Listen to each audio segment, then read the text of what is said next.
So distance is absolute value.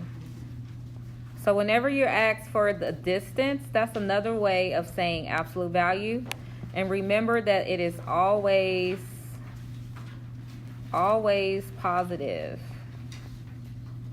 So looking at these 6 blue dots, when I'm asking you for the distance, I'm asking how far away is each one of these points from 0.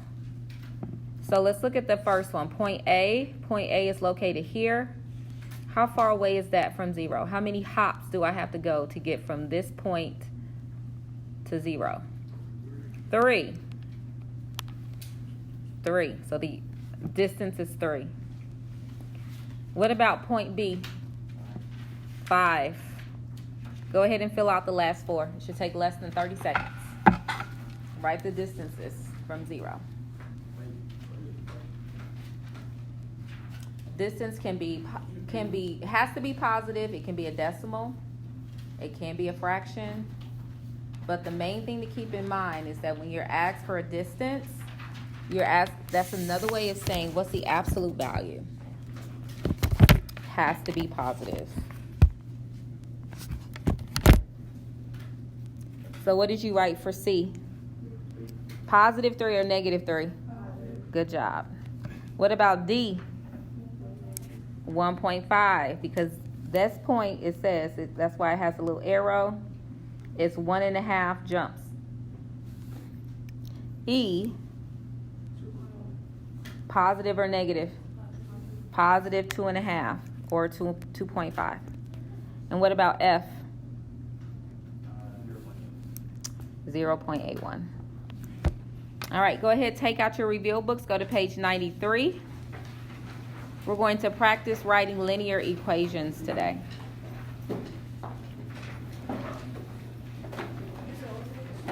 '93. So go to page 93.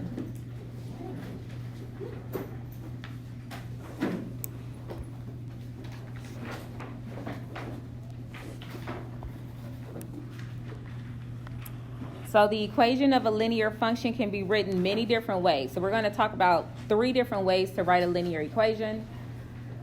The most common one, the one that you are most familiar with, is slope-intercept form, and that's y equals mx plus b. When you're writing it in that format, m is your slope, and b is your y-intercept. Y-intercept is where it starts on the y-axis. Starts on y-axis. That's your beginning number. Okay, so looking at this equation here, you ignore, when you're looking at your y-intercept, I'm saying, where does it start? So if this is 0 is my starting point, what was my first y value? And the first y value was right here, which is 1. So your y-intercept is 1. That's why it says the line intersects the y-axis at 1. And the slope is the change. So how is it moving? So you would go up to the right 3. So your slope is 2/3. And we know it's positive because if you put a person on the left, they're going uphill. So the slope is positive 2/3 x. The y-intercept is 1. So one way to write an equation for this line would be y equals 2/3 x plus 1. That is what this piece, we're going to talk about 3 different ways to write an equation. Okay, so let's start off by looking at example 2. We're going to do example 1 last, because example 1 is standard form. That's another way to write an equation. We'll end with that. Let's do slope-intercept form first, because that's what we're most familiar with. So when you're writing it in slope-intercept form, I just want you to think, in this format, slope-intercept, you're going to solve for y. So you have to get the y value by itself in this format. So on page 94, example 1, let's go ahead and solve this equation for y. So they told you the steps. If I'm trying to get y by itself, The first thing we're going to do is subtract this 12x. So this is going to move across the equation. And in order to do that, we had to subtract it. So that's why the next line says negative 4y equals negative 12x plus 24. The last step is to get rid of the negative 4, which is being multiplied. So divide everything by negative 4. So go ahead and fill in those two blanks. So what do you get for your slope?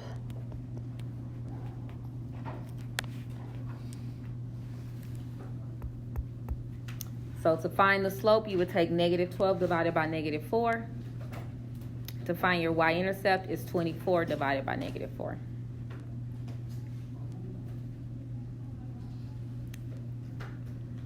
So what is negative 12 divided by negative 4? Positive or negative? So y equals 3x. And what's 24 divided by negative 4? So the slope is what? What's the slope? Which one of these numbers is your slope? 3. Not 3x. Just the number. 3. What's your y-intercept? Negative 6. All right, let's do one more. At the bottom, you see where it says check. I want you to go ahead and do that. See if you can take 60 seconds and see if you can do that check.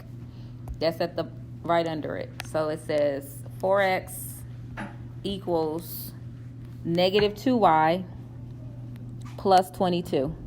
And solve this equation for y. And when you're solving it for y, you have to move the 22, and then you have to get rid of the negative 2. How would you move this 22, though? Would you add it or subtract it to move it? Who says add it?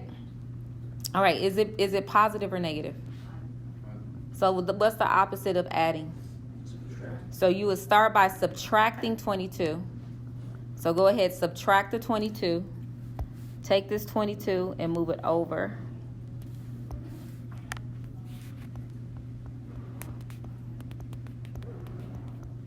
Now get rid of that negative 2. How do you get rid of the negative 2? All right, go ahead and do that. So notice that y has to be by itself. It doesn't matter if the y is by itself on the right or if the y is by itself on the left. As long as y is by itself, that is slope-intercept form. So I know this is written backwards, right? Because you're used to seeing y first. But to write an equation in slope-intercept form, y has to be by itself. So what do you get here? What is 4 divided by negative 2? So 4 divided by negative 2 would be negative 2x. And what's negative 22 divided by negative 2? 11. So your equation would be y equals negative 2x plus 11. So what's the slope? Negative 2. And what's the y-intercept? 11. All right, go ahead and look at example 3. So you have to know how to interpret the equation in slope-intercept form. So looking at example 3, it says the equation 3,246x minus 2y equals negative 152,722. It can be used to estimate shoe sales in Europe from 2010 to 2015, where X is the number of years after 2010 and Y is the revenue in millions of dollars. So we need to write an equation in slope-intercept form, which again means that you are solving for Y. So in order to solve this for y, the first thing we did was subtract. We're going to took this number here and we moved it across and made it negative. So you get negative 2y equals negative 3,246x minus 152,722. And then the last step was what? Not by 2, but by what? Negative 2. So go ahead and do that and fill in the blanks. Divide both of these numbers by negative 2. You're dividing everything by negative 2.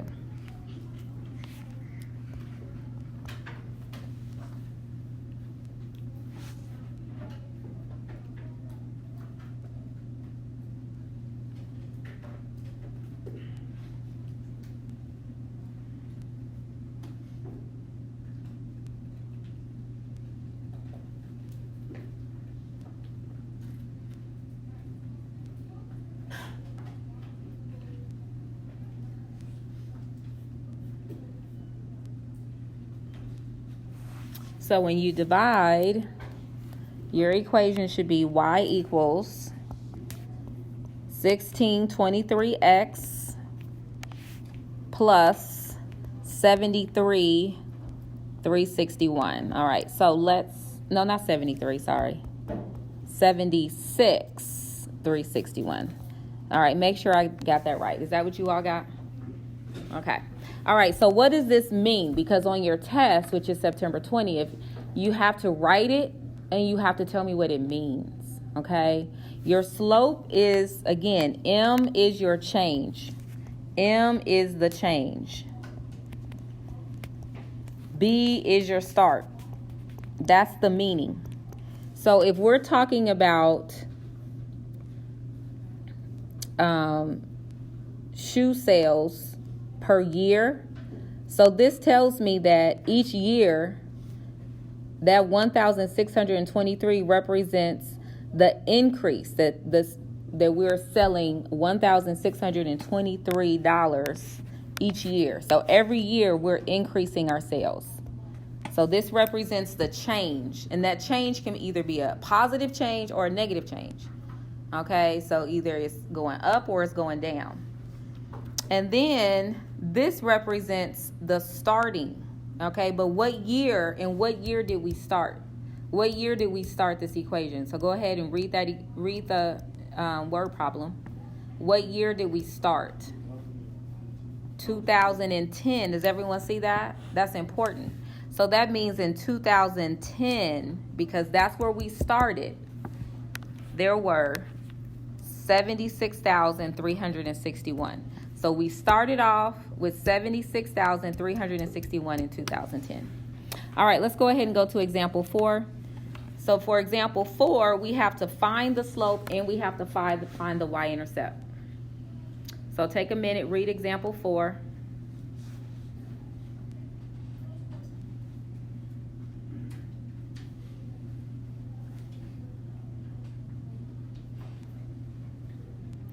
So it says in 2013, there were 1.31 billion smartphone users.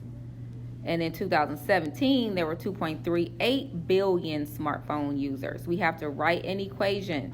So in order to write an equation, you need to know two things. You need to know the start, and we need to know the slope.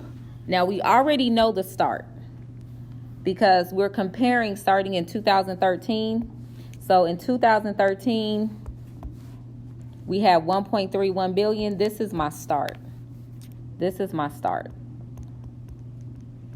So that would be B. That's easy. Okay, we need to find the slope. So let's go ahead and find the slope. So I actually want to do it a little different than the way they did it in the book. So in 2013, so off to the side, I want you to write our ordered pairs and you're going to find the slope. But before I do that, who remembers the formula for slope? M equals y2 minus y1 divided by x2 minus x1. Who remembers that from Algebra 1? Go ahead and write that formula down just in case you don't remember it. So now let's write our ordered pairs. 2013, 1.31.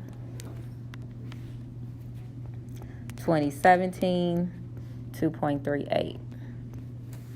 So let's go ahead,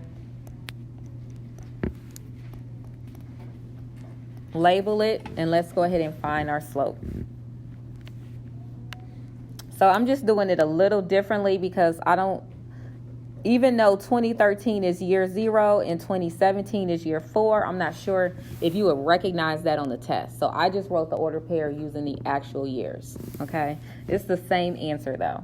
So M equals, so go ahead, let's fill it in, Y2, which is 2.38, minus Y1, which is 1.31, over X2, which is 2017, minus X1, which is 2013. Go ahead, take your calculators. Subtract. See what you get when you subtract the Y values. See what you get when you subtract the X values, and then divide those two numbers.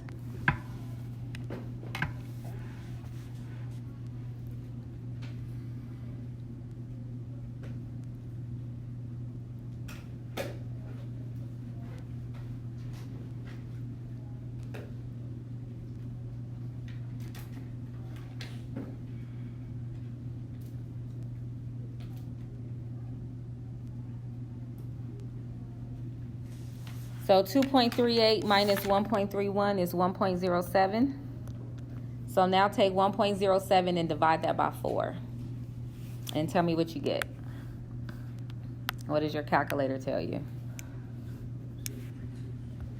What'd you get? Give me the other number. 0.2675. Okay. So let's round this to the hundredths place.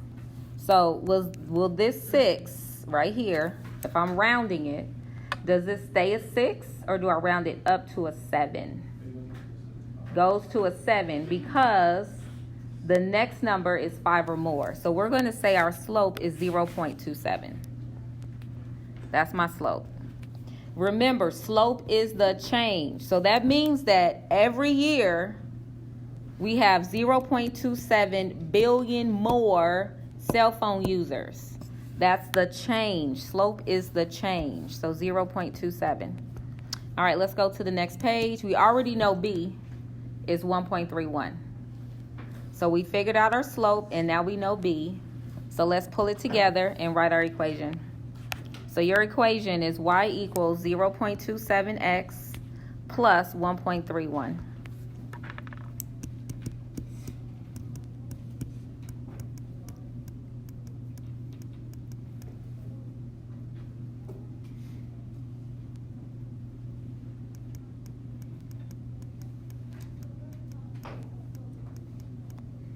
So when you write your equation, now you can do an estimation. So we can use this to estimate what it will be in 2025.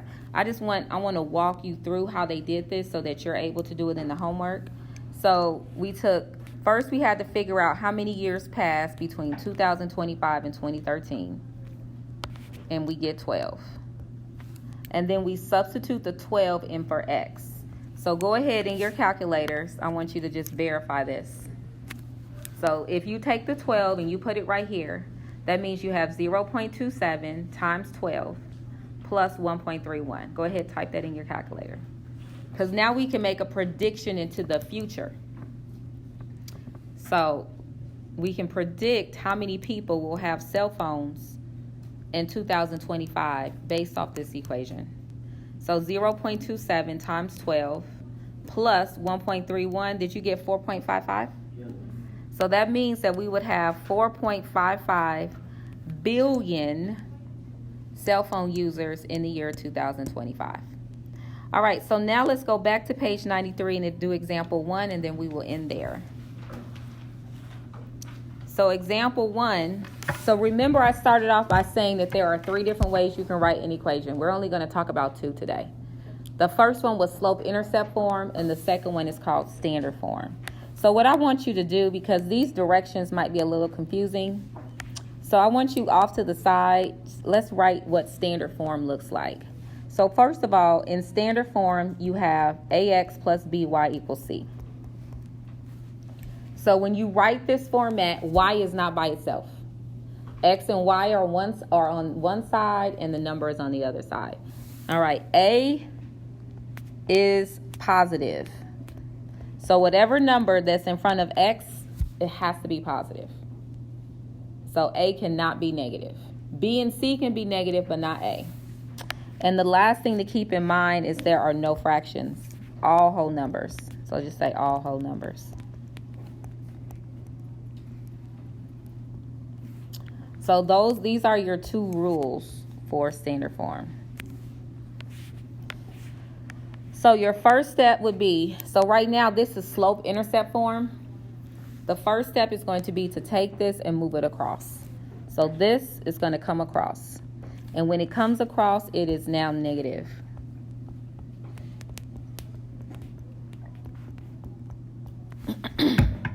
But the problem is we actually have 2 problems. The first problem is that the number in front of x is negative. We can't have that. And the second problem is that we have a fraction. We can't have that. So you need to clear out the fraction. And the way you do that is by multiplying everything by its denominator. So what's the denominator of this fraction? 5. Now, if I multiply everything by 5, though, this is still going to be negative. So to kill 2 birds with 1 stone, we're going to multiply everything by -5. Because multiplying it by the 5 is going to get rid of the fraction, and multiplying it by the negative is going to make this positive. So go ahead and take your calculators. Multiply everything by -5.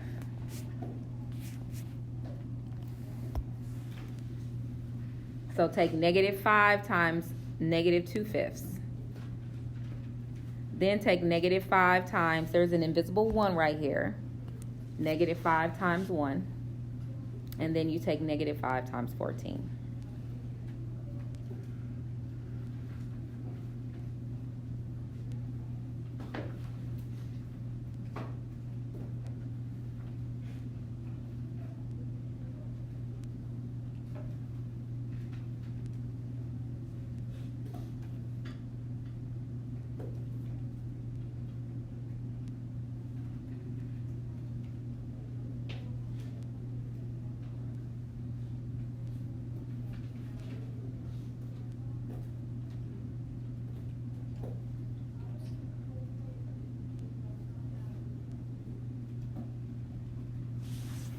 All right, so what did you get when you multiply the -5 times -2/5? 10? Not 10. You should get 2. So if you take, so when you multiply this, you have -5 times -2, which is 10, but then you're dividing that by 5, which is 2. So you should have 2x, and then -5 times 1 is -5y. What's -5 times 14? -70. So now let's see if we followed the rules. The first rule is that no fractions. So now do I have any fractions?